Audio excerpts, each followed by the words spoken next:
Boa tarde a todos os membros da Corte, Ministério Público, servidores, advogados, público aqui presente, que nos acompanham pelas plataformas. Com esta breve saudação, é com muita honra que declaro instalados nesse dia, 3 de abril, os trabalhos da 17ª Sessão Presencial de Julgamento deste Tribunal Regional Eleitoral do Paraná, fazendo-se anotar a presença dos excelentíssimos senhores e senhora julgadora. Excelentíssimo senhor desembargador Luiz Osório Moraes Panza, nosso co-presidente e corregedor, desembargador Luciano Carrasco Falavinha Souza, desembargadora federal Cláudia Cristina Cristofani, desembargador eleitoral Júlio Jacob Júnior, desembargador eleitoral Anderson Ricardo Fogaça, desembargador eleitoral Guilherme Federico Hernandes Dens e desembargador eleitoral José Rodrigo Sade. Inicialmente, submeto a aprovação desta Corte, a ata da sessão anterior. Todos de acordo? Nada havendo a ser alterado, declaro aprovada. Ata da 16ª Sessão Presencial de Julgamento, do dia 1º de abril. Hoje nós temos dois processos de julgamento, temos embargos, de declaração, e a continuação do julgamento do processo Muro. Então vamos dar prioridade aqui, começando com o julgamento, a continuação do julgamento do processo do senador Muro. Houve a suspensão do julgamento em razão de um pedido de vista do segundo julgador, o eminente desembargador eleitoral José Rodrigo Sade, que está com a palavra, por gentileza. Eu desculpe interromper, eu só ia pedir para a imprensa, que a partir de agora não usasse mais fotografia e imagens, O nosso julgamento está no YouTube. Desculpe, desembargador, ter interrompido Vossa Excelência com a palavra. Boa tarde, senhor presidente, demais colegas da Corte, advogados, advogadas presentes e população em geral que sei que acompanha esse caso nas redes do YouTube do Brasil todo. Vou começar, então, a ler meu voto. O meu voto eu estruturei ele em alguns capítulos, que eu vou aqui montar rapidamente qual foi a estrutura que eu usei. Então, eu tenho uma introdução em que eu falo sobre esse caso de maneira genérica. Aí, no item segundo, eu tenho ideias iniciais que eu traço e tracei para formar minha convicção. Nesse momento, eu coloquei algumas premissas para balizar a minha investigação nesse processo. E, após isso, então, eu começo a entrar no caso concreto, na análise das provas produzidas. Então, no item 1, eu digo assim: introdução, casos difíceis, linguagem simples. Estamos diante de um caso chamado caso difícil. E difícil sob várias perspectivas. Para as partes, sem dúvida, para seus ilustres advogados, sabedores que a tese é complexa, para o Brasil em geral, pois acompanha a solução de um caso que pode, em tese, atingir a composição da Câmara Alta do Brasil, e também para nós julgadores, que sozinhos, isolados, estamos nos debruçando numa colisão de direitos de índole constitucional. A definição sobre titularidade de mandato parlamentar envolve questões relevantes do ponto de vista político e social, tudo permeado, ao meu ver, pelo protagonismo do direito. Havendo diferentes caminhos interpretativos a seguir, o meu voto tem a tônica de buscar a defesa da eleição ser o mais possível normal e a prudência no uso do dinheiro público. Isso tanto no caso concreto como projeção para o futuro. Adotando a lição doutrinária do ministro Luiz Barroso, estamos diante de um chamado hard case. Diz Sua Excelência, abre aspas, é possível cogitar de colisões de direitos fundamentais com certos princípios ou interesses constitucionalmente protegidos. Nesses casos, o intérprete não pode escolher arbitrariamente um dos lados, já que não há hierarquia entre normas constitucionais, de modo que ele precisará demonstrar argumentativamente, à luz dos elementos do caso concreto, mediante ponderação e proporcionalidade, que determinada solução realiza mais adequadamente a vontade da Constituição Federal naquela situação específica. Já os casos difíceis, depois ele explica quais são e dá exemplos práticos, diz Sua Excelência. Já os casos difíceis envolvem situações para as quais não existe uma solução acabada na ordem jurídica. Ela precisa ser construída argumentativamente, por não resultar de mero enquadramento do fato à norma. A solução para a disputa não é encontrável pré-pronta no sistema jurídico. Ela precisa ser desenvolvida justificadamente pelo intérprete.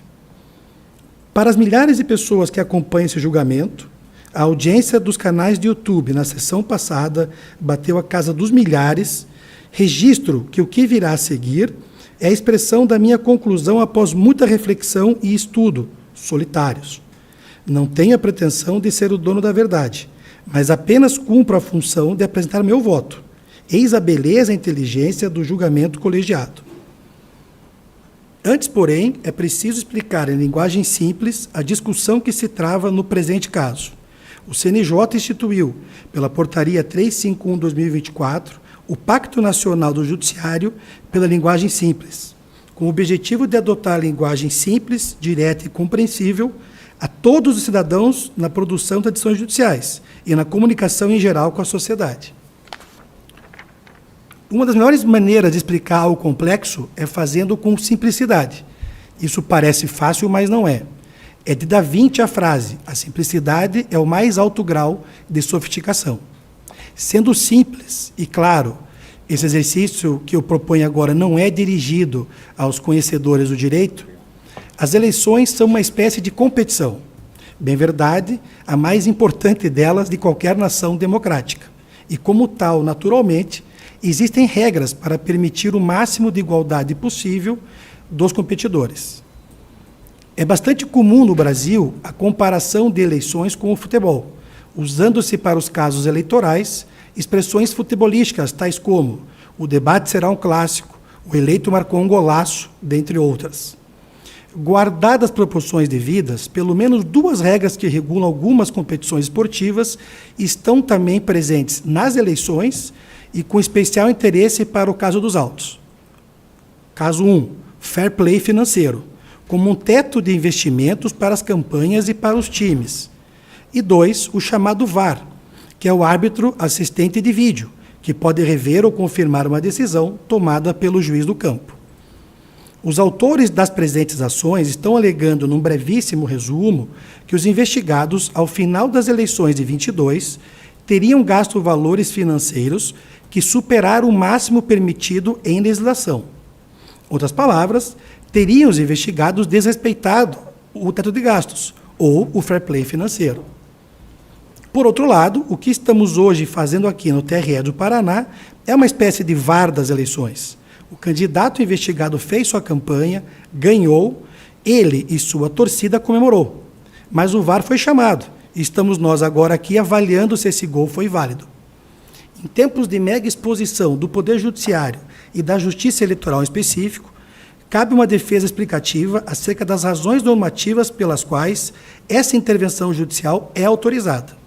Com efeito, a atuação desse tribunal decorre de expressa previsão constitucional, artigo 14 da nossa Carta Magna, e também de lei complementar, artigo 22 da LC 6490. Para o público em geral, eu explico. Essas normas foram idealizadas por legisladores, eleitos pelo voto popular, com a premissa de que a possibilidade de controle pelo judiciário traria às eleições mais legitimidade e normalidade. A solução do presente caso não se encontra em prateleira. O direito envolvido é muito relevante, muito mais do que jogos de futebol. As consequências devem ser sopesadas, pois seríssimas. De um lado, com aptidão para atingir a composição do Senado. De outro, como consequência seríssima, para futuros pleitos eleitorais. É, por tudo isso, um caso difícil. Agora eu passo para o item 2 do meu voto, em que eu faço essas premissas. Já que estamos a apreciar o que aconteceu em uma eleição, veio-me em lembrança o excelente livro do jornalista Fernando Mitre, chamado Debate na Veia, nos Bastidores TV, A Democracia no Centro do Jogo. Em um dado momento, o autor faz uma feliz referência à professora e historiadora Heloísa Starling, lembrando a lição dela de que perguntamos ao passado e ele responde. Para o estudo do caso em julgamento, como em uma conversa com os autos, fiz perguntas às provas e elas me responderam. A minha conclusão decorre das provas apresentadas. Foi dito pelo relator, e não custa repetir, que não está em julgamento aqui a atuação do investigado Sérgio Moro como ex-juiz federal. Debrucei-me apenas e tão somente nas provas acerca de seus gastos eleitorais. Eis as perguntas que fiz aos autos e as provas, para que as respostas servissem de iluminação para chegar na minha conclusão. Então, eu fiz 4 perguntas. Letra A. Houve pré-campanha pelos investigados? Letra B. Qual o valor desses gastos? Eles estão comprovados? Letra C. Dada a magnitude de uma campanha presidencial, os gastos realizados em fase de pré-campanha nesta condição interferiram na normalidade da eleição para senador? E letra D. Qual a natureza da responsabilidade eleitoral dos agentes envolvidos? Repito, para obter as respostas e fazer a melhor subsunção dos fatos à norma, foi necessário a realização do minucioso estudo das provas. Os direitos são subjetivos, e para buscarmos a melhor isenção e imparcial, nada melhor do que se debruçar sobre as provas, porque essas são objetivas. Em matéria de AIGE, e aqui nós estamos com 2 AIGEs, incide a regra do artigo 23 da Lei Complementar 6490, segundo a qual o tribunal formará sua convicção pela livre apreciação dos fatos públicos e notórios, dos indícios e presunções e prova produzida, atentando para circunstâncias ou fatos, ainda que não indicados ou alegados pelas partes, mas que preservem o interesse público de lisura eleitoral. Ademais, adotei a técnica indicada pelo TSE quando do julgamento recente da AIGE 0600-814-85, em que o ministro relator ressaltou a importância de se analisar as provas em contexto, o famoso conjunto da obra. E lá ele usou uma outra expressão que a mim me chamou a atenção, como uma cena de um filme e não uma foto na parede. E aqui eu não vou ler, mas eu cito o trecho do acórdão em que o ministro Benedito Gonçalves faz, então, essa analogia de olhar as provas como um filme e não como uma fotografia. É com esse espírito que passo a expor os motivos que me levaram à conclusão a que cheguei. E aqui eu entro no item 3 do meu voto, que o título é Fundamentação. E aqui eu começo a escrever, então, as premissas que eu elenquei para poder concluir aqui esse processo.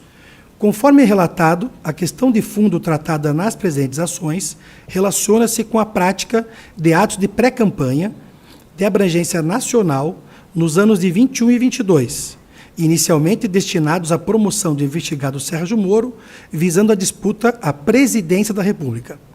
Tais atos, dada a sua dimensão e abrangência, teriam, em tese, posteriormente, beneficiado o investigado em sua campanha ao Senado, pelo Paraná, juntamente com os demais investigados, Luiz Felipe Cunha e Ricardo Augusto Guerra, primeiro e segundo suplentes. Ainda, após a transferência para a União Brasil, e mesmo quando já se falava na disputa ao Senado, e não mais à presidência, uma forte estrutura foi disponibilizada ao investigado Sérgio Moro, cujos gastos correspondentes também teriam, em tese, sido muito superiores ao permitido pela legislação. Para os investigantes, tais atos de campanha se revestiriam de ilicitude, pois teriam configurado abuso de poder econômico. Já os investigados, por sua vez, alegaram que os atos de pré-campanha foram realizados segundo os ditames do artigo 36, letra A, da Lei 9.504/97, e não caracterizaram antecipação de despesas eleitorais, mas apenas despesas ordinárias de pré-campanha. Disseram ainda que os valores despendidos não foram extraordinários, a se considerar o gasto do candidato médio, bem como que nem todas as despesas constantes dos autos foram realizadas em benefício exclusivo do investigado Sérgio Moro, tendo sido elas repartidas entre os demais pré-candidatos do partido. Assim, a controvérsia presente nas ações de investigação aqui reunidas cinge-se, em realidade, a verificação da existência e dos valores gastos em atos de pré-campanha e na sua caracterização como ilícito eleitoral ou não.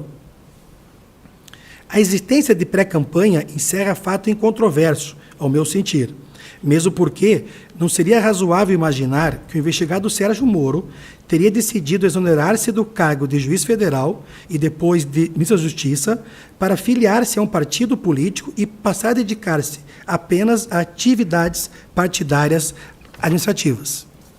Logo após a sua saída do governo, o investigado já se lançou como pré-candidato em nível nacional, inclusive em redes sociais. A saudosa jornalista Cristiana Lobo, em seu livro O que vi dos presidentes, Fatos e Versões, ao falar do investigado Sérgio Moro, anotou que a sua estratégia de buscar eleitores do centro o instigava a atacar os dois extremos da política. Ela, no livro, logo depois ilustra essa percepção com 2 postagens na rede Twitter, hoje X. Sérgio Moro lá diz: assim como Lula Bolsonaro mente, nada do que ele fala deve ser levado a sério. Continua. Está lançado o desafio. Uma nova forma de fazer política está na mesa. Vai abrir as contas dos gabinetes e rachadinha, Bolsonaro? E você, Lula, vai abrir as contas das suas palestras e de Atibaia? A principal questão aqui que se coloca é saber se os gastos realizados em sua pré-campanha pelo Podemos, dada a magnitude de uma eleição presidencial, interferiram nas eleições para o Senado, mudando a sua normalidade, conferindo ao investigado uma vantagem devida na disputa e caracterizando, em tese, abuso de poder econômico, bem como avaliar como foram conduzidas as pré-campanhas e campanha já no ambiente do União Brasil, com a finalidade de aferir a mesma prática ilícita. Considerando que a legislação eleitoral não traz elementos concretos e objetivos para a caracterização dessa categoria de abuso, penso oportuno estabelecer algumas premissas para a avaliação, que serão a mola propulsora das minhas conclusões e, de conseguinte, do meu posicionamento sobre o caso concreto. Então, aqui agora eu passo a levantar minhas premissas. A primeira premissa a ser estabelecida é a desproporção entre as campanhas presidencial e para o Senado. Digo, é saber se entre uma pré-campanha presidencial e uma campanha para o Senado deve ser analisada de forma objetiva, isto é, pelo valor investido em comparação com os gastos da disputa efetiva, ou se deve ser avaliada a existência de eventual má-fé no processo. A desproporção referida entre campanha presidencial e campanha para o Senado diz respeito aos limites de gastos fixados pelo TSE para as eleições de 22. Para o primeiro turno da campanha presidencial de 22, o valor era de cerca de 88 milhões de reais. Já para a disputa do Senado Federal do Paraná, do Senado, o teto de gastos foi de 4 milhões e 500 mil reais de forma aproximada. Ambos os valores servindo de referência para a apuração de abuso de poder econômico nas eleições para esse cargo. Ocorre, e aí vem a dificuldade, que a inusitada situação havida com o investigado, na qual inicialmente fez pré-campanha para presidente e acabou depois concorrendo ao Senado, acabou por influenciar diretamente na alocação de uma quantidade maior de recursos na pré-campanha. Uma pré-campanha ao Senado seria, para estar na licitude, muito menor, já que esta corresponde a 5% daquela para presidente. Assim, ainda que a campanha presidencial seja módica, a sua pré-campanha vai trabalhar com valores inimagináveis para uma campanha ao Senado.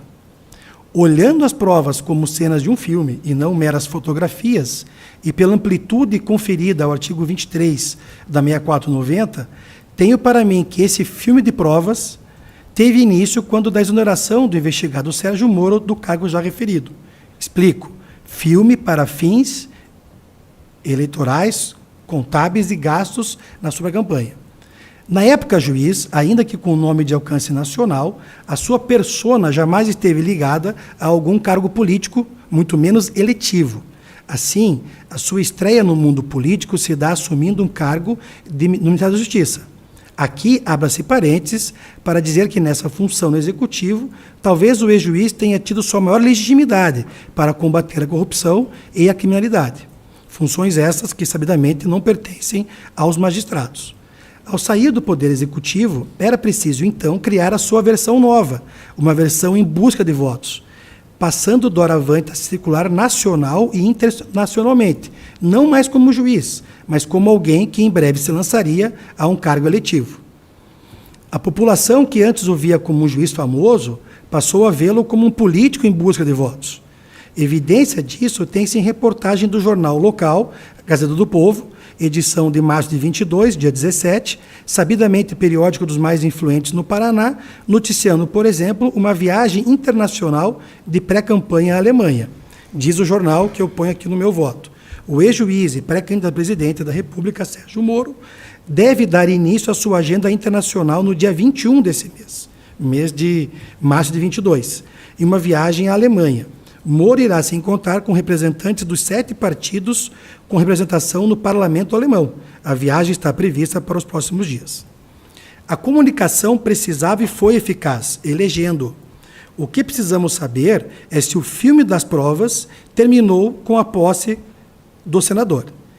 Nesse cenário, é preciso definir já de começo se o abuso é ferido de forma objetiva, pelo valor investido na pré-campanha em comparação com o gasto do cargo a que se concorreu, ou se a peculiaridade havida, a pretensão inicial de concorrer a outro cargo, deve ser levada em conta.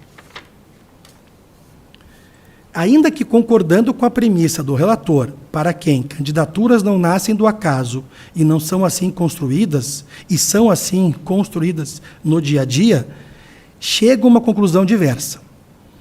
Esse chamado dia a dia confere evidente fluidez e dinamismo ao processo eleitoral do candidato. Atos, ações e falas do início do período, ainda em fase de pré-campanha, propagam efeitos por todo o caminhar eleitoral do candidato.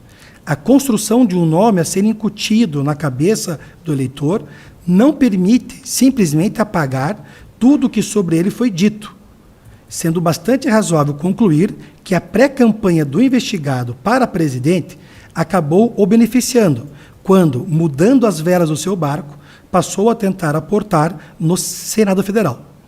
Para mim, assim, é completamente desinfluente saber da intenção inicial do investigado.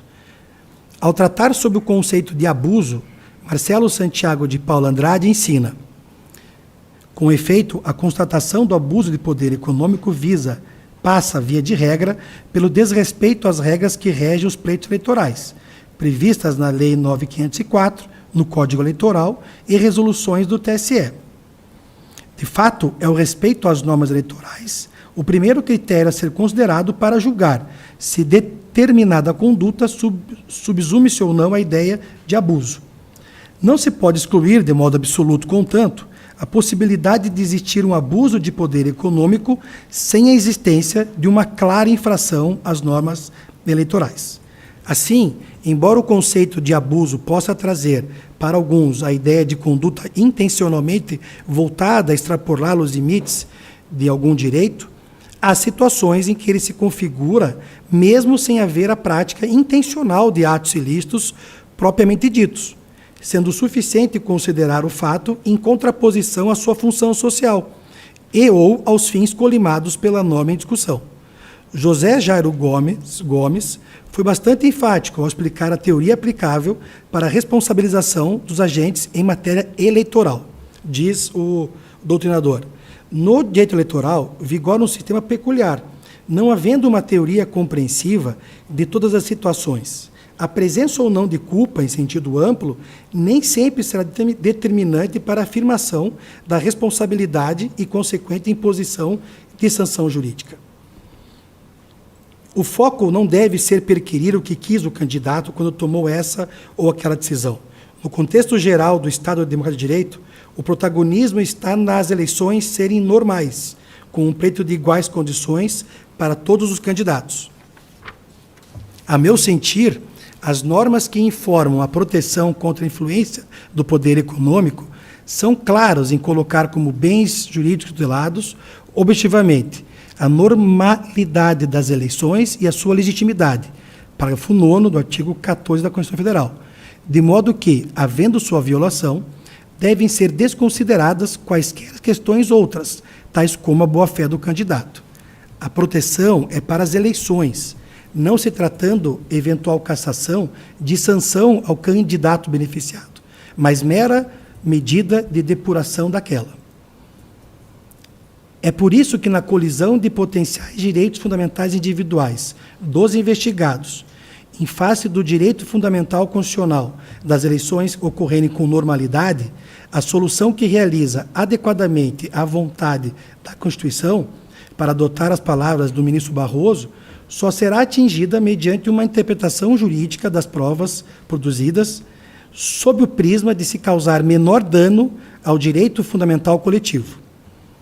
Escorado nessas considerações, reputo que é irrelevante para a decisão a ser tomada nesses autos saber se o investigado tinha intenção desde sempre de concorrer ao Senado, aproveitando-se ou não dolosamente da superexposição que a condição de pré-candidato à presidência lhe traria, por força do maior acesso a recursos econômicos e financeiros.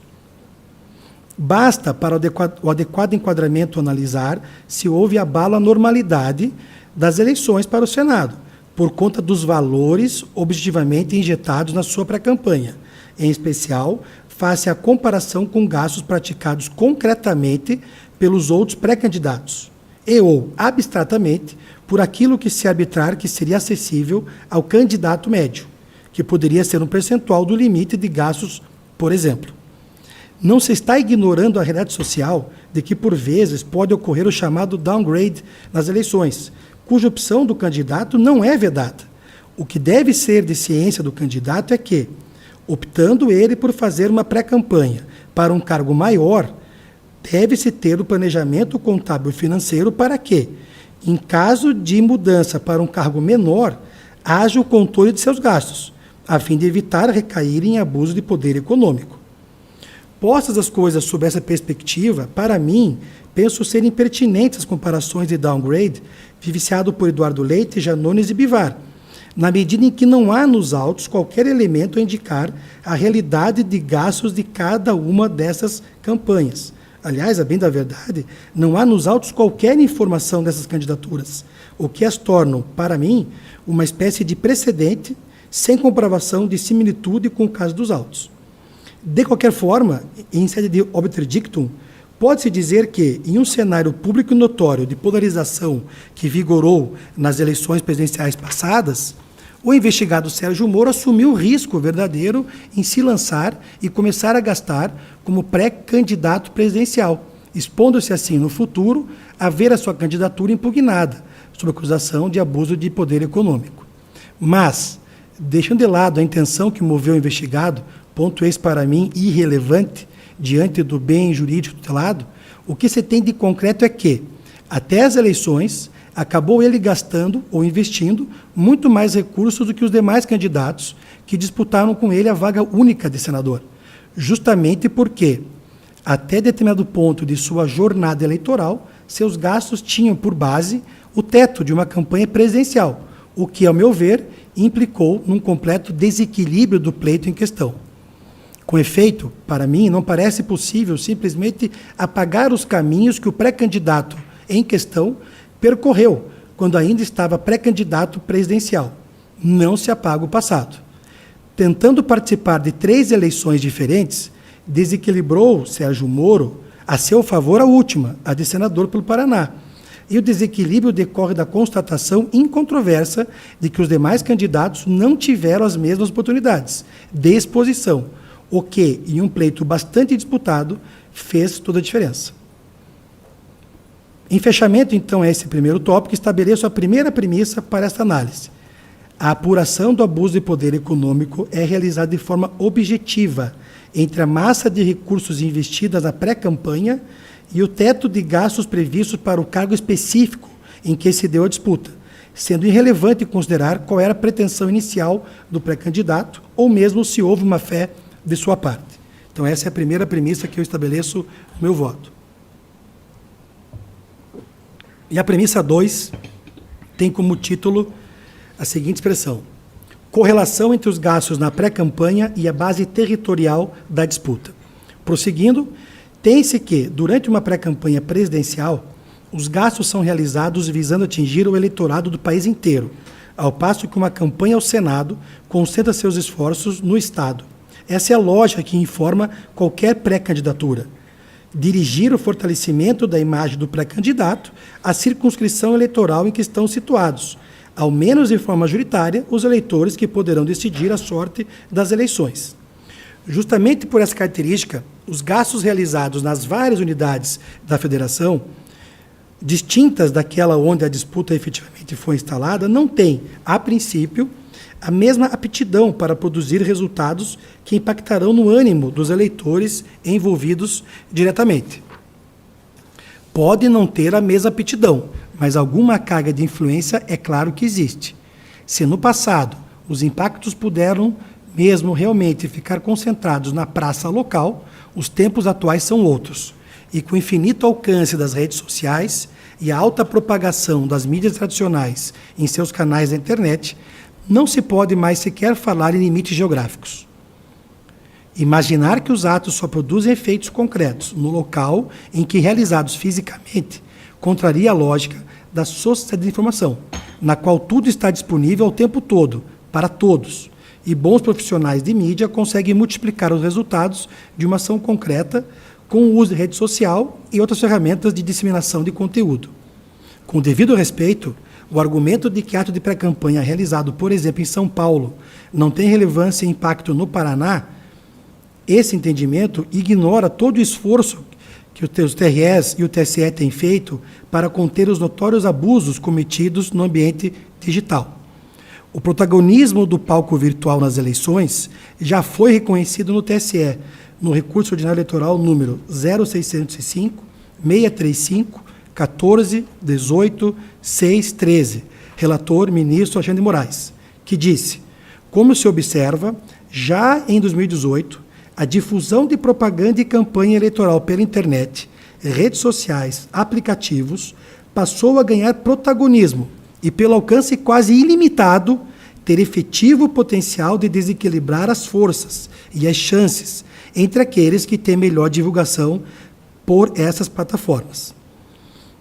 Nos autos, há provas contundentes de que os investigados, em especial Sérgio Moro, tinham à sua disposição um forte esquema de produção de material para a internet, em fase de pré-campanha, e de usos das redes sociais, com o que havia uma potencialização de todos os seus atos, independentemente de onde fossem realizados. E isso sem se falar na poderosa estrutura que o cercava, que incluía gastos eleitorais e gastos de suporte. Além do abastecimento maciço em redes sociais, é certo ainda que vários movimentos do investigado Sérgio Moro fora do Paraná, durante a sua pré-campanha, acabaram ressoando em terras paranaenses, também pela mídia tradicional, vide reportagem Casa do Povo. Tudo isso é natural, admitir, colaborando na construção de sua imagem de pessoa pública, em busca de algum cargo eletivo. Exposta a minha compreensão sobre o tema, estabeleço então a segunda premissa. No atual estágio da sociedade, que adota as redes sociais e aplicativos como forma principal de comunicação, gastos de pré-campanha, mesmo realizados em local fora da base territorial do candidato, como viagens e propagandas, devem ser consideradas como despesas eleitorais. Então, fecho aqui a minha segunda premissa. Passo agora a ler a terceira. Outro ponto a definir, antes mesmo do início da análise das provas, diz respeito a avaliar se a potência econômica do partido político ao qual o pré-candidato é filiado é relevante ou não para a configuração do abuso de poder econômico. Consultando a distribuição dos recursos do FEFC para a eleição 22, observa-se que o Podemos não foi o partido mais beneficiado, posição essa ocupada pelo União Brasil. E aqui eu tenho a tabela em que eu mostro a posição e quanto recebeu cada partido. Igual fenômeno é observado na distribuição do fundo partidário. Repito aqui a tabela dos nossos sistemas eleitorais. A leitura dessas tabelas poderia incutir nos menos atentos a ideia de que somente os partidos políticos agraciados com as maiores quantias em dinheiro é que teriam aptidão para praticar abuso de poder econômico. Nada poderia estar mais longe da realidade. O abuso de poder econômico é categoria vinculada sempre a uma eleição específica. Isso quer dizer que mesmo agremiações com menor poder de arrecadação podem praticá-lo, bastando para isso que injetem recursos de forma desproporcional para um candidato determinado, mesmo que para isso concentre os recursos disponíveis naquela única candidatura.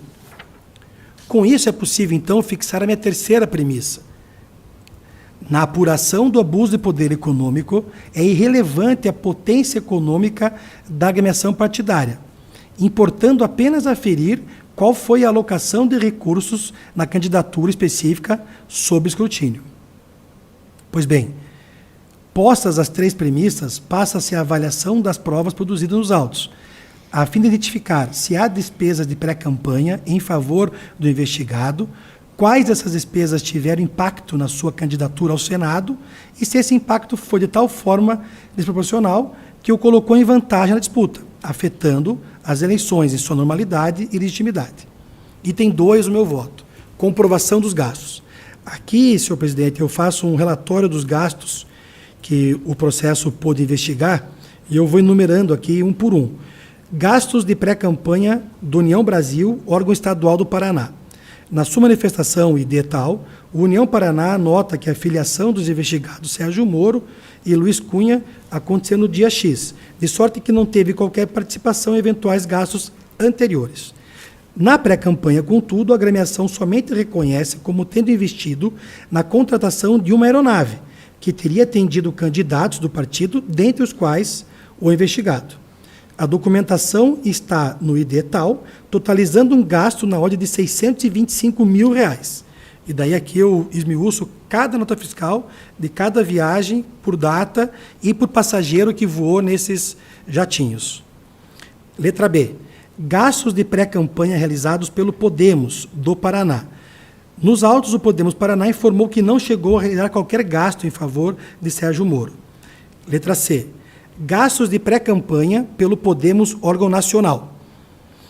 Na sua manifestação, o Podemos Nacional informou que realizou gastos em favor de Sérgio Moro em pré-campanha que alcançaram a cifra de R$1.958.000 e alguns quebrados, durante o curto tempo de filiação do mesmo à legenda, qual seja, 21, mês de novembro, março de 22, período esse integralmente situado temporalmente na fase de pré-campanha. A documentação também está nos IDs que identifico e foi feito da mesma forma uma tabela, uma planilha, explicando e numerando cada gasto pelo fornecedor, pela data, pelo valor e pelo objeto do que se tratava esses gastos. Gastos de pré-campanha realizados pela Fundação Trabalhista Nacional, uma fundação ligada ao Podemos. Na sua manifestação, a FTN limitou-se a juntar a documentação solicitada, não emitindo qualquer opinião ou mesmo indicando qualquer ponto. Eu também faço, da mesma forma, a tabela de gastos com o fornecedor, com a data, com o valor e com o objeto. Gastos de pré-campanha pela União Brasil Nacional. Na sua manifestação, a União Brasil Nacional também limitou-se a encaminhar a documentação solicitada, sem emitir qualquer juízo ou apresentar qualquer esclarecimento. A documentação encontra-se no item no ID tal e dela, embora alguns documentos estejam parcialmente ilegíveis, foi possível tirar algumas novas informações. Nova tabela com novos dados e datas, etc. Gastos de pré-campanha da Fundação Índigo. Na sua manifestação, a Fundação Índigo afirma que não houve gastos de natureza eleitoral. Feito o relatório, eu abro então o item 2.2, o meu voto, em que é análise pormenorizada dos gastos eleitorais relacionados, adoção do critério jurídico exposto no parecer da pré-fiscal da lei. Prosseguindo, feito o relatório das provas dos gastos eleitorais efetivamente produzidos nos autos, tem-se que a prova documental referida é contundente, no sentido de mostrar a realidade da pré-campanha de Sérgio Moro, durante a sua vinculação com o Podemos, bem como dos investigados, com destaque para Sérgio Moro e Luiz Cunha, já na condição de filiados à União Brasil. Não apenas a prova dos gastos realizados, mas também do dia a dia do investigado Sérgio Moro, repleto de compromissos pré-eleitorais e com a disponibilização de uma estrutura majestosa e, como só ocorrer, cara, havendo investimento de vultuosa quantia de dinheiro público para sua manutenção. Há nos relatórios detalhados de sua manutenção registros de equipes de segurança que mostram a intensa agenda que, comparada com gastos realizados para cumpri-la, revela o descompasso entre o conceito de gastos moderados na pré-campanha, já que foram gigantescos aportes de recursos aplicados, investidos para alavancar a sua imagem e a sua candidatura. Aliás, a bem da verdade, é preciso desde já estabelecer uma outra premissa, essa que reputo inafastável. É que, se tratando de verbas públicas vindas de fundo partidário e FEFC, alocadas por partido político e em controverso período de pré-campanha, todos esses gastos são, via de regra, gastos eleitorais. Por exemplo, viagens dos investigados e membros de comitiva para São Paulo, Londrina, Cândido Rondon, entre outras, são, evidentemente, atos de pré-campanha, e não mero turismo particular, em jatos executivos para convescotes privados nessas cidades. Além disso, refuto outra linha de defesa, segundo a qual o investigado Sérgio Moro teria adquirido grande fama por sua atuação como juiz na Operação Lava Jato, e por isso já teria ingressado nas disputas eleitorais com significativo capital político, de modo que o investimento feito não teria afetado a legitimidade das eleições. Essa argumentação, ao meu ver, não passa de retórica. Não se nega que o investigado Sérgio Moro tinha capital político admirável. Inclusive, justamente isso foi o que levou a ser chamado pelo Podemos como presidenciável e a ser lançado pelo Brasil para o Senado. Ocorre que, caso essa fama fosse suficiente para, por si só, alçá-lo ao cargo pretendido, não faria sentido os partidos destinarem à sua pré-candidatura a quantia de dinheiro absurda que aplicaram, bastando aguardar as eleições. A tal fama do investigado é um conceito amplo, não necessariamente positivo. Daí porque, evidentemente, ele decidiu que seria necessário construir a sua personagem de político buscando cargo eletivo.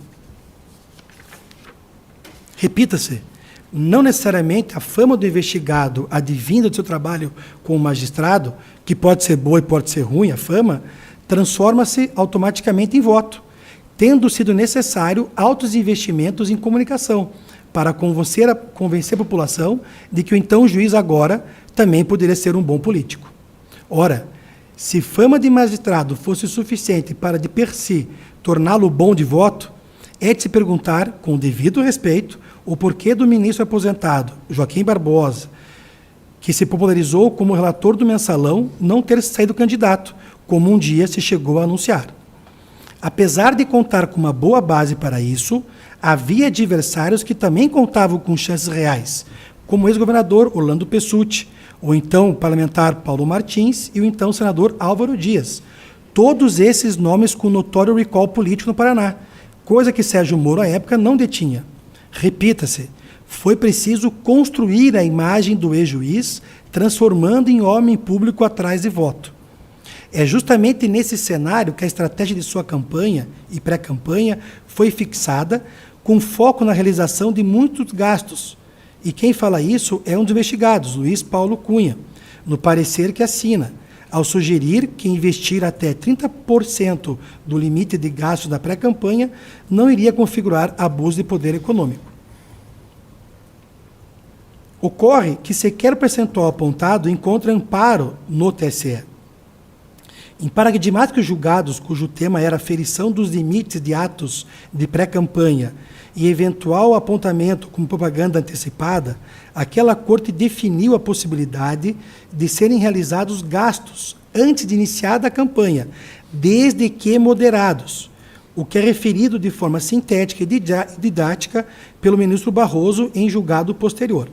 Diz Sua Excelência, no adágio regimental em RESP 1276. Ademais, consignou-se que a garantia da liberdade de expressão no período pré-eleitoral pressupõe a realização de gastos que devem ser, contudo, moderados, sendo possível aferir a extrapolação desse limite, considerando-se, nos termos do voto de Edmar Gonzaga, os critérios de reiteração de conduta, período de veiculação, dimensão, custo e mais alguns itens. Pessoalmente, para mim, entendo que a questão é até um pouco mais simples e não admite a prefixação de valores ou percentuais, defluindo ela diretamente da previsão contida no artigo 36A da Lei 9.504. Nós todos sabemos que esse artigo traz ali uma série de situações em que o pré-candidato pode praticar alguns atos. Participação de filiados a partido político, pré-candidatos, em encontros e debates, seminários, congressos, enfim, alguns atos que é permitido. Portanto, eventuais gastos de pré-campanha só serão lícitos caso voltados a custear alguma dessas atividades, posto que também lícitas quaisquer gastos cujo conteúdo revele nitidamente a antecipação de ações eleitorais típicas serão, a contrário senso, ilícitos e com potencial para, quando em volume de dinheiro significativo, configurar abuso de poder econômico, independentemente de quanto se considere ser o gasto do candidato médio, ou qual percentual de limite de gastos que a campanha atinja. No caso dos autos, me chamou a atenção a magnitude dos gastos realizados, que não possui qualquer relação defensável com atos módicos de pré-campanha. Para além do que já foi apurado no bem lançado parecer da Procuradoria Eleitoral, e que será mais adiante devidamente referenciado, chama atenção nesse momento para 3 grandes sortes de gastos milionários em pré-campanha, custeados com dinheiro público.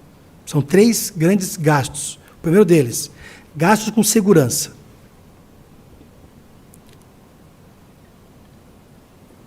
A defesa sustenta a tese de que elevadíssimos gastos em segurança do Sérgio Moro seriam indiferente eleitoral.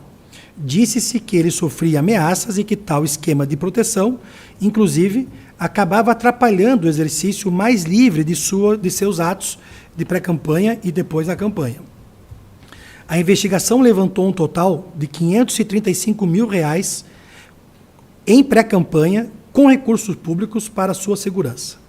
A tese foi acolhida no voto do relator. Longe de mim querer ter o monopólio da verdade. Não é dessa forma que conduzo minhas atuações, mas, para mim, essa tese não se sustenta. Individualizando tal despesa, o relator nega a vinculação de gastos como segurança pessoal com a pré-campanha, referindo que essas despesas não estariam autorizadas pela legislação eleitoral sequer na campanha e que não teriam por finalidade a busca de votos. A minha visão sobre a matéria, com a devida vênia, é oposta. Nem toda despesa praticada por partido político e candidato, seja na campanha ou em pré-campanha, é voltada de forma direta para obter votos. Há muitas despesas de índole instrumental, mas que, ao fim e ao cabo, irão auxiliar na estratégia de campanha. Como exemplo evidente, tem-se a alimentação da militância e o transporte das equipes de trabalho. Justamente por isso é que a Lei 9.504 prevê expressamente a possibilidade de contratação, na categoria de gastos eleitorais, de gastos com suporte, conforme o artigo 26 da Lei 11.300. Nesse cenário, qual o sentido de excluir os gastos correspondentes da base de apuração de eventual abuso? Observando-se uma das sociedades empresárias prestadoras do serviço de segurança, chamada Fragale, surge um fato interessante. Essa empresa, na fase de pré-campanha, emitiu notas fiscais e preparou relatórios, atestando a prestação do serviço de segurança. Curiosamente, essa mesma empresa, a par das ameaças sofridas pelo investigado estarem até hoje prosseguindo, já na fase de campanha, os seus serviços passam então a ser definidos apenas como transporte, mesmo sendo evidente que o investigado prosseguiu com o atendimento por seguranças. Ora, tendo o serviço sido prestado nos 2 momentos e pela mesma empresa, para mim não há como não se computar tal gasto como despesa de pré-campanha. Repita-se, são quase R$600 mil de dinheiro público que acabou por viabilizar a pré-campanha dos investigados, benefício esse que os demais candidatos não tiveram. Daí o evidente desequilíbrio. Nesse momento do voto, eu também trago umas tabelas em que nós buscamos na prestação de contas do candidato, e essas tabelas comprovam realmente que a mesma empresa atuou nos 2 momentos. A mais, O fundamento decisivo para incluir tal gasto como despesa de campanha e de pré-campanha, ao meu ver, decorre do próprio depoimento prestado por Sérgio Moro. Saiu dele o reconhecimento de que, longe de ser um indigente eleitoral, seu forte esquema de segurança financiado com dinheiro público foi, na realidade, condição essencial para a sua campanha. Assim, não apenas não se tem o tal indívida eleitoral, como há a presença de um gasto decisivo para a própria existência da pré-campanha. Em outras palavras, simplesmente sequer haveria candidatura sem tal proteção, com o que, então, ao meu ver, não há que se falar nessa tese de defesa. A segunda despesa grande que eu destaco no meu voto, após as despesas de segurança, são as viagens de jatinho e de passagens regulares. O União Brasil do Paraná informou que locou uma aeronave no valor de 625 mil e que tal despesa teve, dentre seus beneficiários, Sérgio Moro.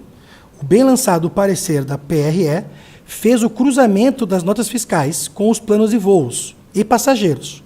Concordo com o critério adotado para rateio dessas despesas, apontando um gasto com os investigados de R$ 429 mil, pois relacionados a voos ligados à estrutura de pré-campanha de Sérgio Moro e incluindo pessoas próximas, Fábio Aguaio, Bruno Neves e Daniel Samichina.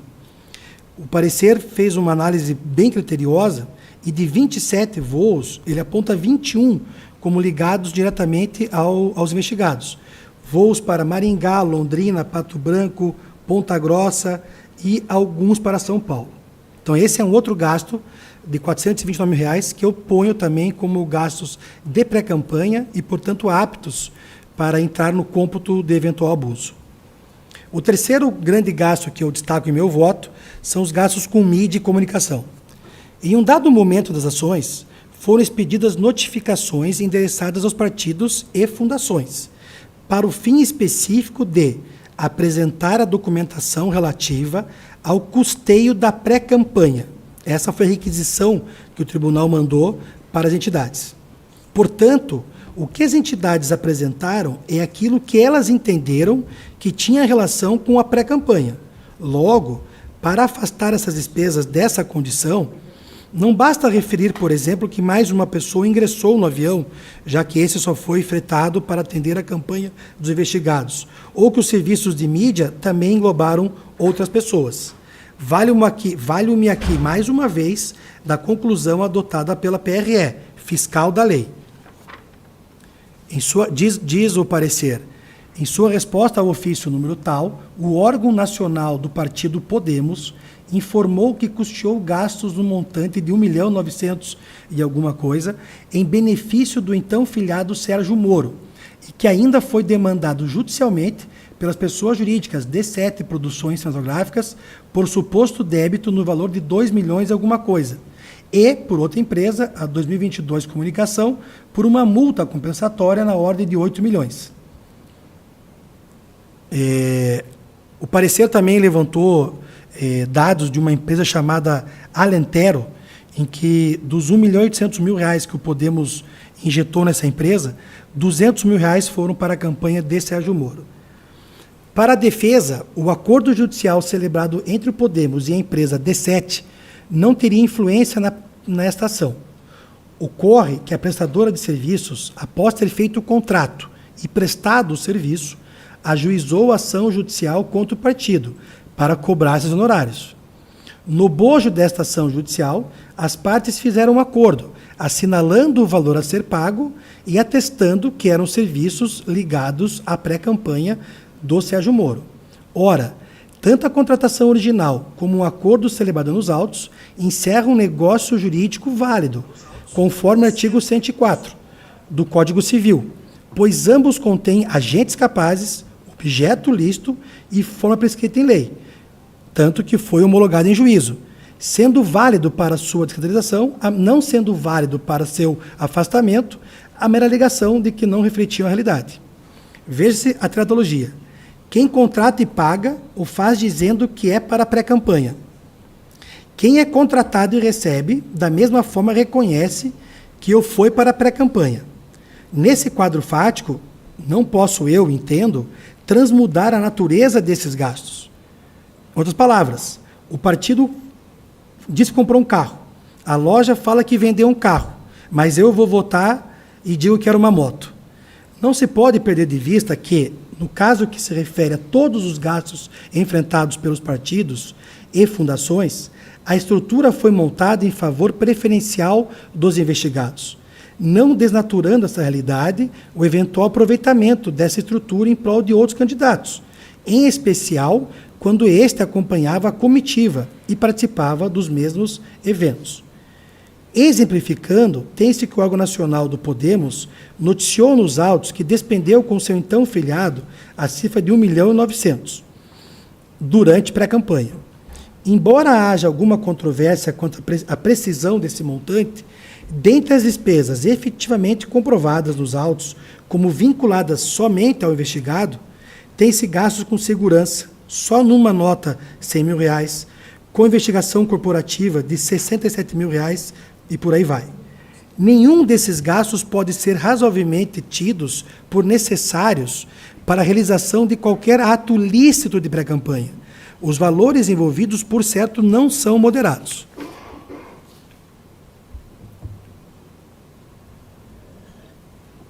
Na mesma linha, observa-se que a Fundação Trabalhista Nacional, ligada ao Podemos, efetuou gastos de pré-campanha em favor do investigado Sérgio Moro, seja custeando o serviço de compliance, consultoria ou assessoramento. Esses gastos são, em princípio, atípicos para essa instituição, dado que vocacionada, na forma do artigo 44, inciso 4 da Lei 9.096, à pesquisa, doutrinação e educação política, podendo as fundações investir recursos em atividades partidárias apenas na hipótese de haver sobras no exercício. E me causou estranheza que houve gastos de natureza partidária pela fundação, dizendo que havia sobra, ainda que estavam eles no primeiro semestre daquele ano, como que antecipando que haveria no final do ano sobra de caixa, e gastos na ordem de R$130.000. Finalmente, tem-se os gastos realizados pelo órgão nacional do União Brasil. Só com assessoria em mídia digital, a agremiação gastou R$1.800.000 de abril a julho de 22, sendo R$450.000 mensais, conforme contrato. Não se trata aqui de garimpar nos autos a busca do valor exato que foi investido na pré-campanha, mas de pontuar que houve excessos, de forma clara, comprovada, contumaz, e que numa disputa acirrada como foi aqui para o Senado, com cerca de 4% de diferença entre os dois principais candidatos, a desproporcional injeção de recursos financeiros na pré-campanha dos investigados afetou de maneira frontal a legitimidade e a normalidade das eleições. No próximo tópico eu faço referência expressa ao parecer da Procuradoria Eleitoral e eu repito as tabelas que eles usaram e repito inclusive o critério de divisão pro rata para cada despesa, para não cometer também a injustiça de dizer que tudo era apenas dos investigados.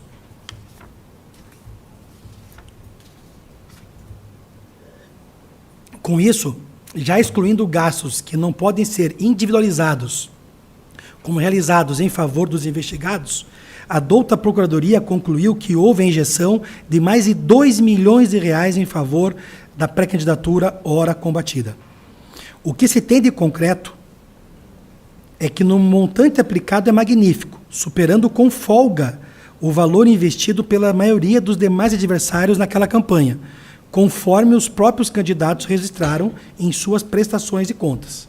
Então, lembrando que a Procuradoria, e eu concordo com essa análise, apontou um gasto de pré-campanha de R$2 milhões, eu fiz aqui uma tabela dizendo quanto cada candidato ao Senado gastou na campanha. Então, por exemplo, Aline Sleutz, ela gastou na campanha R$1 milhão.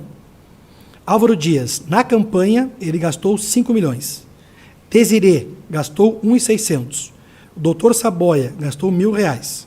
Laércio Matias, cento e poucos mil reais. Orlando Pessutti, R$1.700.000. Paulo Martins gastou R$4.600. Rosane Freire, 222 mil, e ele próprio, Sérgio Moro, declarou ter gasto 5 milhões e 100 mil reais, somando com os dois da pré-campanha. Como se extrai desse quadro, somente 3 candidatos tiveram à sua disposição, na campanha, mais de 2 milhões de reais. Justamente os 3 mais bem colocados na votação. Os outros 7 trabalharam com orçamento muito mais enxutos, o que se refletiu na votação oferida. Ou seja, é inegável que há uma correlação, ainda que lícita, entre recursos investidos na campanha e o resultado das urnas.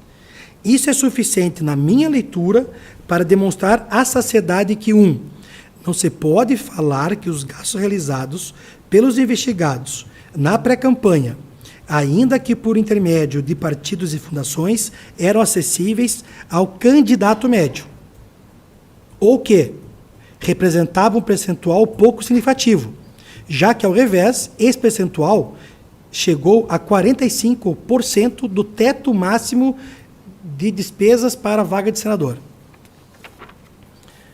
Não é demais lembrar que um dos investigados, ao proferir o parecer na fase de pré-campanha, afirmou que 30% dos gastos do teto seria um percentual seguro para investimentos naquela fase, sem caracterizar abuso. Como já referido, este vistor não se filia à tese que fixa um percentual do limite de gastos na campanha como parâmetro, e muito menos ao percentual sugerido. Todavia, sequer o percentual foi atendido, já que ultrapassou em 15%. O próximo item do meu voto é o 2.4, e agora eu entro pela definição do poder econômico. Segundo José Jairo Gomes, o abuso de poder econômico é forma típica de abuso de poder e consiste na, abre aspas, realização de ações ativas ou omissivas que consubstanciem mau uso de recurso, estrutura, situação jurídica ou direito patrimonial, em proveito ou detrimento de candidatura. A finalidade do agente é influenciar a formação da vontade do cidadão, condicionando o sentido do voto, e assim interferir em seus comportamentos, quando do exercício do sufrágio. Por ter o propósito de exercer indevida influência no processo, as ações não são razoáveis, nem normais, no contexto em que ocorrem, revelando a existência de exorbitância, desbordamento ou excesso no exercício da situação jurídica ou dos direitos e no emprego de recursos. De qualquer modo, ele continua dizendo, para além da mácula que provoca as eleições, o abuso de poder econômico invariavelmente tem como corolário a corrupção do político no exercício do mandato assim conquistado. Eu, então, continuo aqui lendo essa doutrina. Assim, a despeito do contexto, do conceito relativamente aberto, é possível estabelecer alguns elementos aptos a caracterizar tal conduta. Entre eles, o uso desproporcional de recursos econômicos, com o fim de beneficiar ou prejudicar candidato ou pré-candidato, em contexto eleitoral ou pré-eleitoral, de modo que o equilíbrio ou igualdade de oportunidades do pleito restem prejudicados. Quanto à matéria, prevê a legislação. Artigo 14 da Constituição Federal. A soberania popular será exercida pelo sufrágio universal e pelo voto secreto, com valor igual para todos e nos termos da lei, mediante. Parágrafo 9. Lei complementar estabelecerá outros casos de elegibilidade e os prazos de sua cessação, a fim de proteger a probidade administrativa, a moralidade para o exercício do mandato, considerada a vida pregressa do candidato, a normalidade das eleições, contra a influência do poder econômico ou abuso do exercício de função. Código Eleitoral, artigo 237. A interferência do poder econômico e o desvio de abuso de poder em desfavor da liberdade de voto serão coibidos e punidos. LC 6490, artigo 22. Qualquer partido político, ligação, candidato, Ministério Público, poderá representar diretamente ao corregedor regional, relatando fatos e indicando provas, indícios, circunstâncias, para pedir abertura de investigação judicial, para apurar o uso indevido, desvio ou abuso de poder econômico. Para a configuração do ato abusivo, não será considerada a potencialidade de o fato alterar o resultado da eleição, mas apenas a gravidade das circunstâncias que o caracterizaram. Nesse sentido, nesse apanhado legal do assunto, esse tribunal já tem decisões reiteradas, julgando procedente AGES e cassando candidatos mandatários. Eu cito aqui um precedente recente desse tribunal, AGE número 605.1372, relator do vereador Tiago Paiva dos Santos, 2022, mês de setembro, em que Sua Excelência, na ementa, diz assim: eleições 2020, recurso eleitoral, ação de investigação judicial eleitoral, flagrante preparado não configurado, captação ilícita de sufrágio, prova robusta, caracterização, abuso do poder econômico.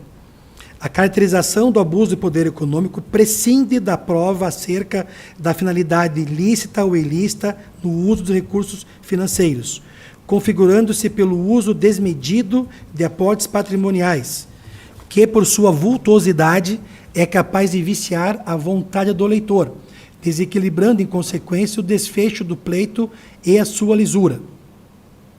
Cito aqui um outro caso do tribunal também julgado recentemente, e cito mais 2 casos do TSE. Do TSE, no agravo regimental, no recurso ordinário 0601-876-90, relator ministro Luiz Felipe Salomão, na ementa, no item 3, diz: a configuração do abuso condiciona-se ainda à gravidade das circunstâncias em que praticada a conduta, aferível a partir de seu impacto perante o eleitorado e a sua aptidão para desequilibrar a disputa eleitoral. No item 4, no tocante ao abuso do poder econômico, a compreensão desse Tribunal Superior é firme no sentido de que o ilícito se caracteriza pela utilização desmedida de aporte patrimonial, que, por sua vultuosidade e gravidade, é capaz de viciar a vontade do eleitor, desequilibrando a lisura do pleito e o seu desfecho.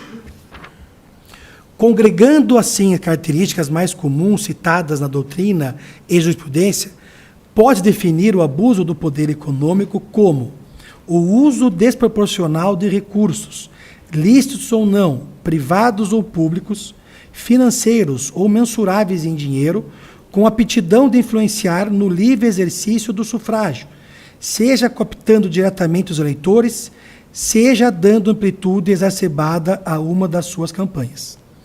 A jurisprudência é uniforme quanto à necessidade de prova robusta da conduta caracterizadora do abuso do poder, da sua gravidade, sendo imprescindível ainda a demonstração de participação pessoal ou anuência dos candidatos. Do que se pode extrair dos autos, todas essas características estão aqui presentes. Isso porque, embora as alegações dos investigados de que as despesas realizadas teriam sido lícitas e estariam albergadas pelo artigo 36A, que elenca uma série de despesas possíveis, isso não significa, como bem pontuou a PRE, uma carta branca para o emprego restrito de recursos financeiros para a promoção pessoal e de eventual pré-candidatura. Ora, no caso concreto, tem-se que para as eleições de 22, o limite de gastos para o cargo de senador era de R$ 4.400.000. Os investigados, além de declararem gastos em campanha que ultrapassaram esse limite, realizaram gastos de pré-campanha de, no mínimo, R$ 2 milhões. O TSE tem jurisprudência bastante consolidada, estipulando o que se chamou de tríade para a apuração do abuso: conduta, reprovabilidade e repercussão. Isto é, para que se verifique a existência do abuso de poder econômico, é necessário que haja, repita-se, prova de conduta que constitui o núcleo da causa de pedir, elementos objetivos que autorizem, estabelecer um juízo de valor negativo a seu respeito, de modo a afirmar que são dotadas de alta reprovabilidade, gravidade qualitativa, inferir com necessária segurança que essas condutas foram nocivas ao ambiente eleitoral. Estou citando aqui uma decisão recente do TSE, ano passado, 2 de agosto, AEG número 0600-81-485, relator ministro Benedito Gonçalves. Ora, no caso A, ao meu ver, prova suficiente do gasto de recursos em período de pré-campanha. Tais gastos, pelo critério adotado pelo parecer da PRE, que restringiu o montante atribuível apenas aos investigados, tirando outros valores apontados pelos autores, são elevadíssimos, considerando o contexto do cargo para o qual os investigados efetivamente concorreram, o que demonstra uma alta carga de reprovabilidade, quantitativa e qualitativa, considerando que o potencial de desequilíbrio do pleito foi inequívoco. Não se está aqui a condenar o uso de recurso financeiro disponível ou realização de gastos em pré-campanha. Ocorre que o total de gastos de pré-campanha dos investigados assumiu uma proporção que redundantemente se pode classificar de abusiva. Só os gastos de pré-campanha dos investigados já atingiram 38% dos gastos eleitorais realizados e 45% do teto de gastos para o cargo de senador, conforme cotejo feito pela PRE. Representam 55% das despesas contratadas das chapas alçadas à segunda e terceira colocação na disputa, e 110% da média dos investimentos realizados pelos 10 candidatos ao Senado pelo Paraná. De fato, tais valores são módicos se considerarmos a pré-campanha de pré-presidente. Porém, o fato é que, seja por acidente de percurso ou erro de cálculo, o cargo disputado foi outro, o de senador, cujos limites de dispêndios financeiros são muito menores, colocando os investigados em grande vantagem frente aos demais concorrentes. Ainda, nem se fale que os gastos realizados não trouxeram qualquer tipo de benefício aos investigados, já que seriam eles notórios, com capital político. Fato é que a pré-candidatura ao cargo máximo do cursus honorum da República Brasileira potencializa a visibilidade de qualquer indivíduo, desde aqueles representantes de candidaturas de protesto, que eventualmente cheguem ao caso de sucesso, e até aquelas candidaturas que já disputam eleições ou exercem cargos políticos há mais tempo, e já dispõem de capital político. A exposição nacional que beneficiou os investigados em razão de tal pré-candidatura e o uso de recursos financeiros correspondentes indubitavelmente se refletiu no Paraná, possibilitando aos investigados uma indevida vantagem em relação aos demais candidatos, entre os quais também se encontravam indivíduos notórios e conhecidos, ex-governador, ex-senador e parlamentar. De qualquer forma, a existência do abuso é patente e verificável de per si, independentemente de considerações sobre o efetivo impacto e resultado no pleito. Basta a comprovação dos fatos abusivos no caso, o uso excessivo de recursos, para que reste configurado o ilícito eleitoral. Houve a quebra da isonomia do pleito, comprometendo a sua lisura e a sua legitimidade, de modo que deve ser reconhecida a prática de abuso de poder econômico, uma vez que foram comprovadamente feitas condutas aptas a caracterizá-lo. Dissipindo, portanto, que a conduta abusiva tem efetivamente alterado ou tido a potencialidade de alterar as eleições. O que interessa, portanto, a solução do caso é que as condutas sob investigação possam ser valoradas economicamente e que as circunstâncias que a envolvem sejam graves. O assunto é dos mais sérios, pois ataca frontalmente a legitimidade do mandato. Não é que o Poder Judiciário está se imiscuindo nos votos recebidos. Em verdade, diante do abuso cometido, a certeza que se tem é que a vontade do eleitor restou viciada. Falando mais alto o dinheiro, quem perde é a democracia. E aqui eu faço uma referência a uma frase do Milor, em que ele, com certo humor, mas claramente criticando a quadra fática atual, diz: a democracia moderna é constituída por 4 poderes: o legislativo, o executivo, o judiciário e o dinheiro, sendo que o dinheiro, funciona junto com todos os outros e pode funcionar sem nenhum dos outros. Em situação com muitos pontos de aproximação com o caso dos autos, o TRE do Mato Grosso cassou o mandato de senadora da ex-juíza Selma Rosane Santos Arruda e de seus suplentes. Da ementa do acórdão, mantido pelo TSE, merece transcrição alguns trechos. O item número 11 da emenda. Na espécie, os representados realizaram enorme quantidade de gastos tipicamente eleitorais em pré-campanha. No item 13, destaque-se, os representados realizaram gastos eleitorais próprios de campanha que atingiram o valor de R$ 1.200.000. Item 16 daquele acordo que o TSE manteve e acabou cassando o mandato da senadora Selma. A utilização excessiva de aportes financeiros em desacordo com normas relativas à arrecadação no valor de R$ 1.200.000, quantia que corresponde a 72% das despesas efetivamente declaradas, revela a prática de abuso de poder econômico. Como dito, a situação é bastante similar. Ex-magistrada que ingressa na política, disputa a vaga para o Senado e se vale de vultuosos aportes financeiros na pré-campanha, antecipando gastos eleitorais. Nos presentes, a situação é ainda mais grave, uma vez que também restou configurada a extrapolação do teto de gastos, questão que não houve naquele caso, além de, neste caso, tratar-se de dinheiro público.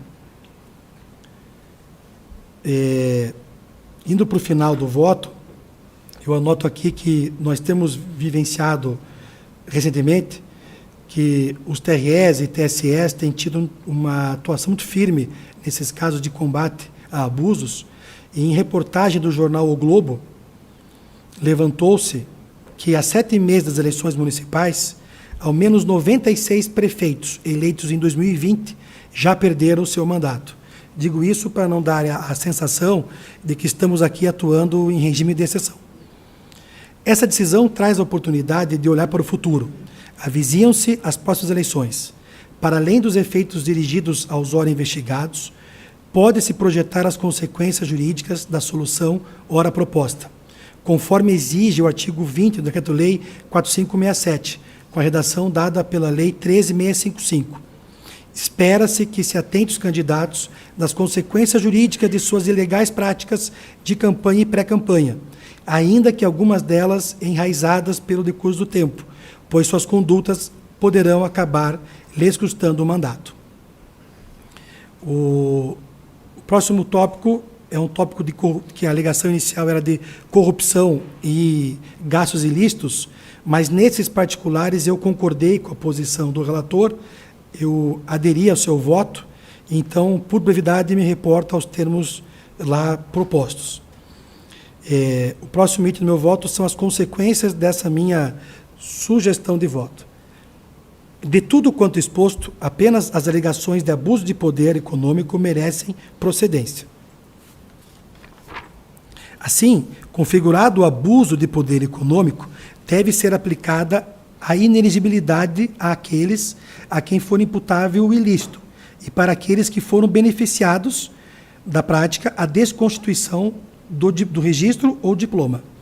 Daí decorre que a inelegibilidade é sanção personalíssima, de modo que, para sua aplicação, deve ser desconsiderado o litisconsorte passivo necessário entre todos os integrantes da chapa. Sobre os investigados Sérgio Moro e Luiz Felipe Cunha, contudo, recai, além da responsabilidade pela prática do abuso de poder econômico, eles que ativamente participaram das condutas que utilizaram, também recai o benefício advindo das condutas. Em decorrência, impõe-se a cassação integral da chapa eleita no pleito de 22 para o Senado e a inexigibilidade de Sérgio Moro e Luiz Felipe Cunha. Como dispositivo da minha proposta de voto, ele ficou assim então emendado. Em face do exposto, voto no sentido de julgar parcialmente procedente as AGEs números tais e tais, e em decorrência, 1. Cassar o mandato de Sérgio Fernando Moro, Luiz Felipe Cunha e Ricardo Augusto Guerra. Item 2. Declarar a inelegibilidade de Sérgio Fernando Moro e Luiz Felipe Cunha por 8 anos, contados da data da eleição de 22, na forma artigo 22, inciso 14, da LC 6490. E 3. Determinar a realização de novas eleições, que devem ser convocadas após a verificação do trânsito julgado nesta instância ou com proferimento de decisão pelo TSE, em eventual recurso ordinário dessa decisão, que confirme ou determine a cassação do mandato. Como voto, presidente?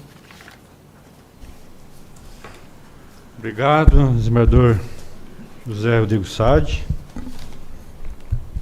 Agora, seguindo aqui a ordem de votação, não sei se o ministro relator quer se manifestar, ou se manifesta depois, todos os votos. É bem simples, senhor presidente. Bem simples. Com a palavra, o ministro relator, desembargador Luciano Carrasco Falavinha. Obrigado, senhor presidente. Na pessoa do senhor, cumprimento a todos. Há razões bastantes, senhor presidente, para a manutenção do meu voto, apesar da divergência lançada pelo doutor José Rodrigo Sade. Passou ao largo de algumas situações que eu coloquei no voto, envolvendo, por exemplo, a criação de uma ineligibilidade não prevista na Constituição e não prevista em lei, em que, se fizer a soma simples de todos os gastos de pré-campanha, chega-se a essa inconstitucionalidade. Quando fiz menção a Eduardo Leite, Janones e Luciano Bivar, eu fiz para mostrar, e acho que isso ficou bem claro até, que faz parte do jogo político as pessoas discutirem candidaturas e uma delas vingar e outra não. Se caso vingar essa tese, muitos não conseguirão jamais tentar disputar a presidência da República ou um cargo maior.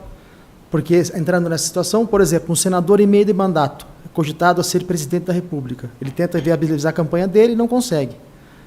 Como não há um termo inicial que estabelece o que é uma pré-campanha, quando chegar na época da eleição, ele vai ter todo o gasto anterior computado na sua pré-campanha. E se for um candidato em um estado pequeno ainda, por exemplo, Amapá, Roraima, ele praticamente não vai poder gastar R$1 na própria campanha, porque, nesse raciocínio, com devido respeito daqueles que pensam no sentido contrário, será computado e inviabiliza por completo essa nova candidatura. O presidente de Minas Gerais, que o doutor desembargador Sade indicou, ele fala de uma cidadezinha de Minas Gerais, em que era um candidato a senador da cidadezinha de Minas. E lá era específico que ele criou aquele aplicativo para fazer a campanha para senador daquele estado. Então, toda a campanha, apesar de fazer menção ao direito digital, houve a restrição, e seguindo esse raciocínio, então, vai se acabar a propaganda em meio digital, porque daí, se o vereador lá de Passo Fundo, no Rio Grande do Sul, lançar um aplicativo para uma eventual candidatura, via discussão política, não vou nem falar em candidatura, eventual discussão política, vai inviabilizar no futuro a sua própria candidatura. Com relação à segurança, eu fui bem claro na situação que não pode se computar algo para abuso, quando não há desequilíbrio qualquer na sequência envolvendo a disputa de votos. Segurança não traz voto. A segurança do candidato, repito, houve a facada, no então candidato Jair Bolsonaro, o ataque aos ônibus do candidato Lula na época.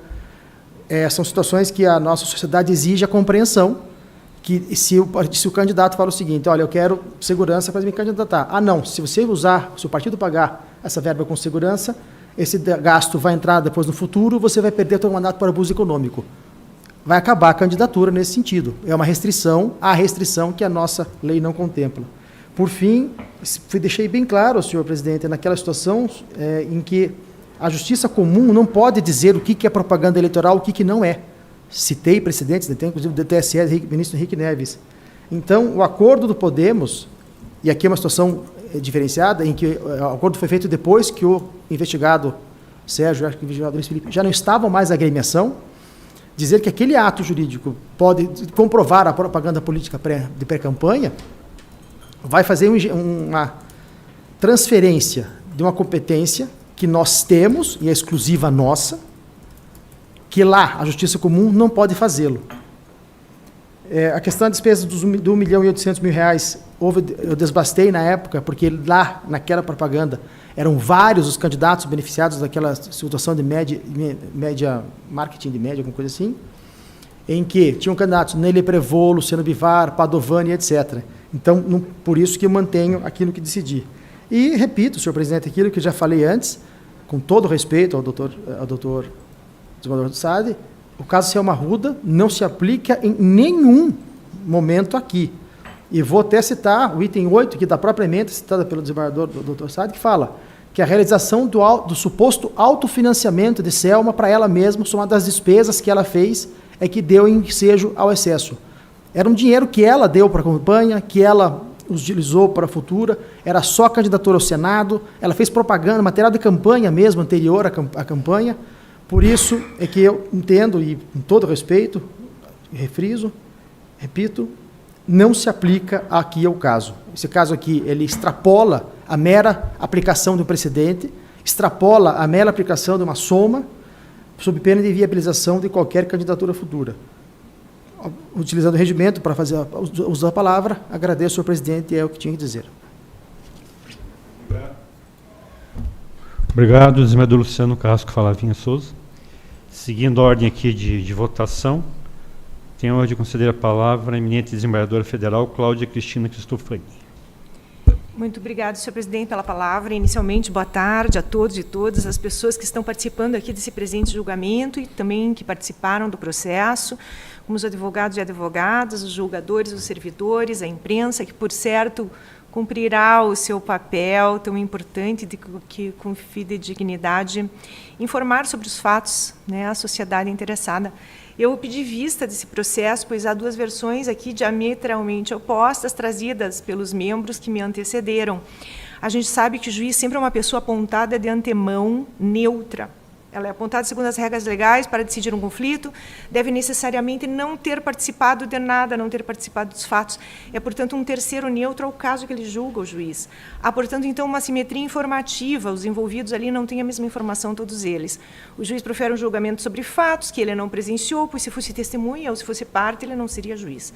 Para que possa dar sua opinião, então, o juiz precisa primeiro receber informações sobre todos os detalhes importantes do que realmente ocorreu, precisa ser informado. O Poder Judiciário tem como função coletar realmente um volume enorme de provas, analisar essas provas, coletar informações de uma forma ritualística, e ele precisa triar essas informações, porque elas têm qualidades diversas, algumas são sinais relevantes, as outras são meros ruídos, que servem para atrapalhar, dados enganosos, digamos assim.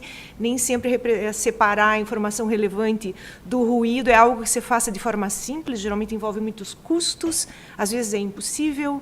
Enfim, antes de passar a análise da matéria jurídica, tem que analisar o que está provado, quais fatos que estão provados e quais não. E por isso que o processo judicial demora. Ele não é aquela decisão que um CEO de uma empresa faz, vertical, instantânea, que começa e termina hoje. O processo judicial ele envolve essa coleta de provas, a análise desse material, a triagem dele, debate entre todos eles, e é por isso que estamos aqui diante de um processo que precisa de ser amadurecido, e por isso eu vou pedir vista, né? Na segunda-feira, o eminente relator, o relator é a pessoa que primeiro estuda o processo e depois traz aquilo mais mastigado, digamos assim, aos demais membros, né, aos demais julgadores. Então, segunda-feira, o eminente relator apresentou uma análise de provas e a repercussão desses fatos provados na lei. Hoje, o jurista Assad apresenta uma posição oposta. Há um grande volume de ideias, de informações a processar e a ausência, talvez, de precedentes mais diretos, e precisamos todos de um intervalo para refletir e concluir. É por isso que eu vou pedir vista, senhor presidente. Trago o processo na segunda-feira. Muito obrigada pela palavra. Obrigado, desembargadora federal Cláudia Cristina Cristofani. Acho que é oportuno, né, esse pedido de vista aqui, porque realmente são duas posições diversas. E acredito que segunda-feira o julgamento será concluído, porque todos nós agora já temos duas posições, né? Duas posições diversas. É questão agora de analisarmos qual o voto que nós entenderemos por bem seguir. Então, eu designo em continuação o julgamento para sua conclusão final na próxima segunda-feira. Continuamos nossos julgamentos agora de outros processos. Obrigado pela presença dos advogados. Anuncio. Senhor presidente, agora. Tem uma declaraçãozinha.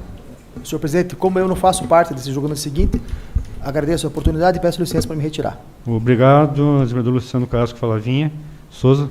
Vossa Excelência sempre muito bem-vindo aqui na nossa sessão de julgamento. A pergunta ao doutor, o desembargador eleitoral José Rodrigo Sá, de Vossa Excelência vai disponibilizar também o voto, como fez o doutor Falavinha, para a imprensa, para todos os setores?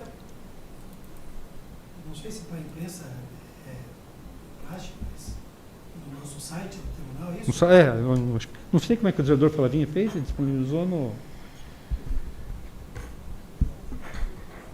Diante da situação criada, senhor presidente, na época, eu disponibilizei no site do tribunal, fica à disposição o voto no site do TRE. Fazer igual, né? Tá. Certo, acho interessante. Obrigado, desembargador Luciano, mais uma vez, aí, pelo esclarecimento. Então, tenho a honra de revê-los aí na próxima segunda-feira. Bem, continuando o julgamento aqui no segundo processo que está em pauta, anuncio o julgamento do processo número de ordem 1, 0603-522-64-2022, 616-0000, de relatoria do eminente desembargador eleitoral, Júlio Jacob Júnior, que está com a palavra. Bom dia, senhor presidente. Obrigado pela palavra. Inicio saudando Vossa Excelência e os membros da Corte, os nossos funcionários do TRE que nos auxiliam na sessão, o nobre membro do Ministério Público e os advogados aqui presentes. Senhor presidente, esse processo é um processo corriqueiro, trata-se de um embargo de declaração em que a parte interpõe visando a rediscussão da matéria e sem trazer fundamentos novos, considerando que não existe vício na decisão, nem erro material, obscuridade ou contradição, eu estou votando por receber os embargos declaratórios, conhecê-los e rejeitá-los, senhor presidente. Assim como voto. Todos de acordo com o entendimento? De acordo. Obrigado. Então, anuncio o resultado do julgamento do processo número de ordem 1, embargos rejeitados. Não havendo mais nenhum processo a ser julgado, declaro encerrada a presente sessão.